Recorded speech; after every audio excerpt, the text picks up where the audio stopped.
All right, today we're going to get into a really fascinating and, let's be honest, pretty provocative theory from our source material. We're going to try and explain a dynamic that can be super confusing, how that initial intense adoration for a partner can sometimes just flip and turn into the complete opposite.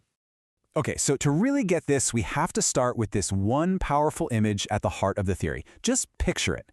A kid who wants a toy more than anything in the world. They cry for it, they beg for it, and then, the second they get it, it's old news. They toss it aside. This single idea really sets the stage for everything we're about to unpack.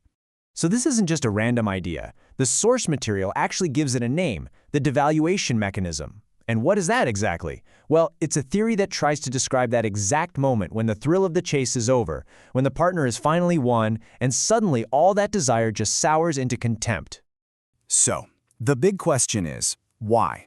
Why does this even happen? According to this theory, it all boils down to a major, fundamental clash, a collision between the kinds of expectations we're raised with and what a real, long-term relationship actually looks like day to day. At the heart of this whole thing is a really specific premise.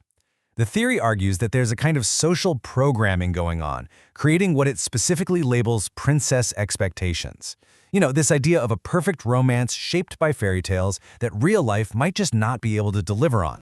And this is where you can really see that clash in action. On one hand, you've got the dream, right? The fairy tale expectation of nonstop excitement, big romantic gestures, basically a movie.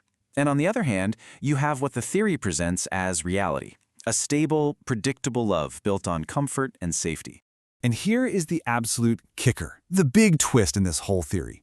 All those things we're often told to look for in a partner, stability, safety, predictability, well, in this framework, they become the walls of a prison.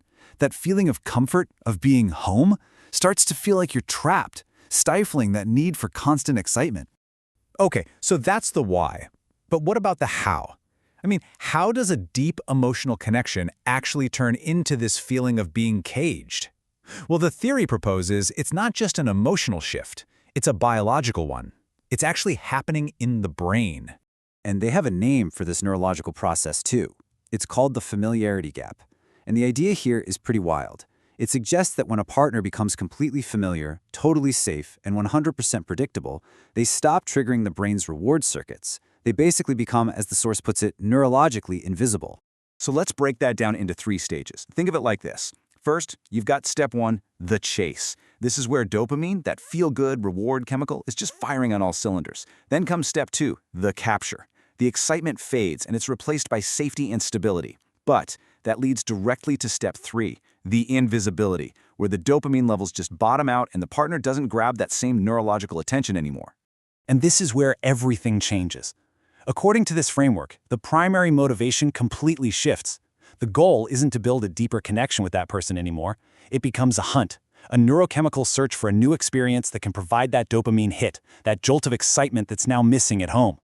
All right, we've covered a lot of ground here, the why behind the feeling and the how of what's supposedly happening in the brain. So let's pull all these threads together and just look at the big picture, the essential building blocks of this whole theory. So to recap the 4 core pillars of this theory, it all kicks off with that discarded toy idea, which gets the official name, the devaluation mechanism. The root cause? That supposed clash between fairy tale expectations and a stable reality. And how does it work? Through something called the familiarity gap, where a partner becomes neurologically invisible. And finally, what's the ultimate driver behind all of it? Well, it's described as a biological search for a dopamine rush. So, after all of that, this entire framework really leaves us with one massive, provocative question to chew on. It basically puts predictability and passion on opposite sides of a battlefield. So is the comfort and safety we often crave in a relationship inherently the enemy of the passion that brought it to life in the first place? That's the core puzzle this theory asks us to solve.